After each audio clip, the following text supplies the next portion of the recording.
ಇವತ್ತು ಶಾಲೆಗಳಿಗೆ Gaddemane Vishwanath charitable trust ವತಿಯಿಂದ ಆ, ಏನು ಇವತ್ತು ಯೂನಿಫಾರ್ಮ್ಗಳನ್ನ ಮತ್ತು ಬ್ಯಾಗ್ಗಳನ್ನ ಕೊಡ್ತಾ ಇದ್ದೀವಿ.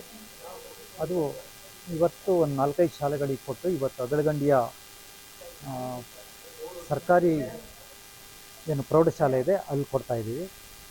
ಆದರೆ ನಾವು ಬೆಳಿಗ್ಗೆ ಉತ್ತಮೇಶ್ವರದಲ್ಲಿ ಪ್ರಾರಂಭ ಮಾಡಿದಾಗ ಅಲ್ಲಿಯ ಶಿಕ್ಷಕರು ನಮಗೊಂದು ಸರ್ಕ್ಯುಲರ್ನ ಕೊಡ್ತಾರೆ.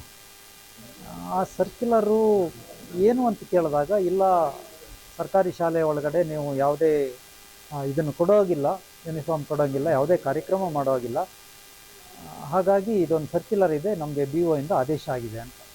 ಸ್ವಲ್ಪ ವಿಚಾರಿಸಿದಾಗ ಗೊತ್ತಾಗುತ್ತೆ, ಬಿ ಒ ಅವರಿಗೆ ನಮ್ಮ ತಾಲೂಕಿನ ಗ್ಯಾರಂಟಿ ಸಮಿತಿ ಅಧ್ಯಕ್ಷರು ನಿನ್ನೆಯಿಂದ ಒಂದೇ ಸಮನೆ ಫೋನ್ ಮಾಡಿ ಕಾರ್ಯಕ್ರಮ ಮಾಡಲಿಕ್ಕೆ ಬಿಡಬಾರ್ದು ಅಂತ. ಯಾಕೆ ಬಿಡಬಾರ್ದು ಅಂತ ನಮ್ಗೆ ಗೊತ್ತಿಲ್ಲ. ನಾವು ಈ ಒಂದು ಕಾರ್ಯಕ್ರಮನ ಮಾಡ್ತಾ ಇರ್ತಕ್ಕಂಥದ್ದು ಸರ್ಕಾರಿ ಶಾಲೆಯ ಮಕ್ಕಳಿಗೆ ಅನುಕೂಲ ಆಗಲಿ, ಸರ್ಕಾರಿ ಶಾಲೆಯ ಮಕ್ಕಳು ಖಾಸಗಿ ಶಾಲೆಯ ಮಕ್ಕಳ ಸರಿಸಮಾನವಾಗಿ ಎಲ್ಲ ಆಟೋಟ ಸ್ಪರ್ಧೆಯಲ್ಲಿ ಬೆಳೆಯಲಿ ಅನ್ನೋ ಕಾರಣಕ್ಕೋಸ್ಕರ ಇವತ್ತು ಟ್ರ್ಯಾಕ್ ಸೂಟನ್ನು, ಒಳ್ಳೆಯ ಕ್ವಾಲಿಟಿಯ ಯೂನಿಫಾರ್ಮನ್ನು, ಬ್ಯಾಗನ್ನು ಕೊಡ್ತಾ ಇದ್ದೀವಿ ನಾವು.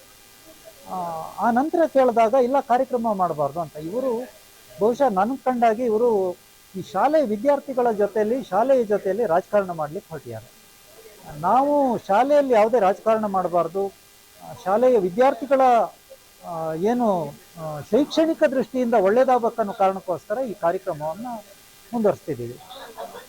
2023ರಲ್ಲಿ ಹೊರಡಿಸಿದಂಥ ಆ ಒಂದು ಸರ್ಕ್ಯುಲರಲ್ಲಿ ಏನಿದೆ ಅಂದರೆ, ಶಾಲಾ ಶೈಕ್ಷಣಿಕ ಕಾರ್ಯಕ್ರಮವನ್ನು ಹೊರತುಪಡಿಸಿ ಯಾವುದೇ ಕಾರ್ಯಕ್ರಮವನ್ನು ಶಾಲೆಯಲ್ಲಿ ಮಾಡಬಾರ್ದು ಅಂತಿದೆ. ನಾವು ಅಂದ್ಕೊಂಡಿವಿ ಶಾಲೆಯಲ್ಲಿ ಮಕ್ಕಳಿಗೆ ಸಮವಸ್ತ್ರವನ್ನು ಮತ್ತು ಬ್ಯಾಗನ್ನು ಕೊಡ್ತಕ್ಕಂಥದ್ದು ಶೈಕ್ಷಣಿಕ ಕಾರ್ಯಕ್ರಮದ ಒಂದು ಭಾಗ ಅಂತ ನಾವು ಅಂದ್ಕೊಂಡಿವಿ.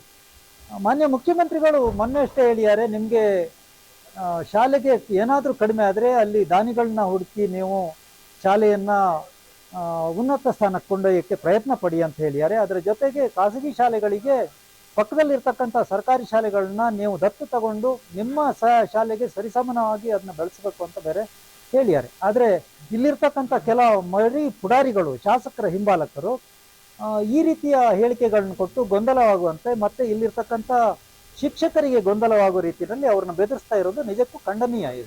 ಇದನ್ನು ಯಾರು ಒಪ್ಕೊಳ್ಳಿಕ್ಕೆ ಸಾಧ್ಯ ಇಲ್ಲ.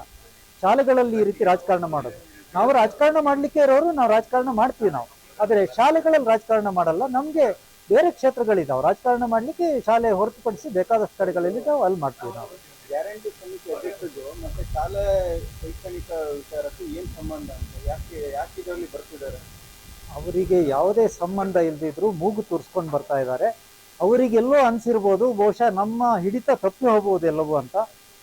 ಈ ರೀತಿಯ ವಿಶ್ವನಾಥ್ ಗದ್ದೆಮನೆ ತರದವರು ಶಾಲೆಗಳಿಗೆ ಇದನ್ನ ಕೊಟ್ಟರೆ ಬಹುಶಃ ಪೋಷಕರನ್ನೆಲ್ಲ ಕರೆದು ಮಾತಾಡೋದ್ರಿಂದ ಅವರಿಗೆಲ್ಲೋ ನಮ್ಮ ಹಿಡಿತ ತಪ್ಪು ಹೋಗ್ಬಿಡ್ಬೋದು. ನಾಳೆ ನಾವು ಒಟ್ಟಾರೆ ಫೀಲ್ಡಲ್ಲಿ ಇಲ್ಲದೆ ಇರ್ಬೋದು ಅನ್ನೋ ಹೆದರಿಕೆ ಏನಾದ್ರು ಬಂದಿರ್ಬೋದು, ಗೊತ್ತಿಲ್ಲ ನನಗೆ. ಅವ್ರ ಮನಸ್ಥಿತಿ ಏನಿದೆ ಅಂತ ಗೊತ್ತಿಲ್ಲ ನನಗೆ. ನಾನು ಕೇಳ್ಕೊಳ್ತೀನಿ, ಅವ್ರಿಗೆ ಸದ್ಬುದ್ಧಿ ಬರಲಿ. ಈ ರೀತಿಯ ಶಾಲೆಗಳಲ್ಲಿ ರಾಜಕಾರಣ ಮಾಡೋದನ್ನ ಬಿಡಲಿ. ಅವರು ಶಾಲೆಗಳಲ್ಲಿ ಮಕ್ಕಳಿಗೆ ಕೊಡ್ತಕ್ಕಂಥದ್ದು ಒಳ್ಳೆ ಕೆಲಸ ಅಂತ ಇಡೀ ಸಮಾಜ ಹೇಳ್ತಾ ಇದೆ. ಅದು 16,300 ಮಕ್ಕಳಿಗೆ ಈ ಕ್ಷೇತ್ರದಲ್ಲಿ ಕೊಡ್ತಕ್ಕಂಥದ್ದು ಇದುವರೆಗೆ ಯಾರು ಮಾಡದೇ ಇರತಕ್ಕಂಥ ಸಾಧನೆ. ಅದನ್ನು ಮಾಡ್ತಾ ಇದ್ದೀವಿ. ಹಾಗಾಗಿ ಹೋಗಿ ಅವ್ರು ಸ್ವಾಗತ ಮಾಡಲಿ ಅಂತ ನಾನು ಬಯಸ್ತೀನಿ. ನಾನು ಇನ್ನೊಂದು ಕೇಳ್ಕೊಳ್ತೀನಿ, ಈ ಒಂದು ಹೇಳಿಕೆಗೆ ಶಾಸಕರ ಸಹಮತ ಇದೆಯಾ, ವಿರೋಧ ಇದೆಯಾ ಅನ್ನೋದನ್ನ ಶಾಸಕರು ಸ್ಪಷ್ಟಪಡಿಸ್ಬೇಕು ಜನರ ಎದುರುಗಡೆ.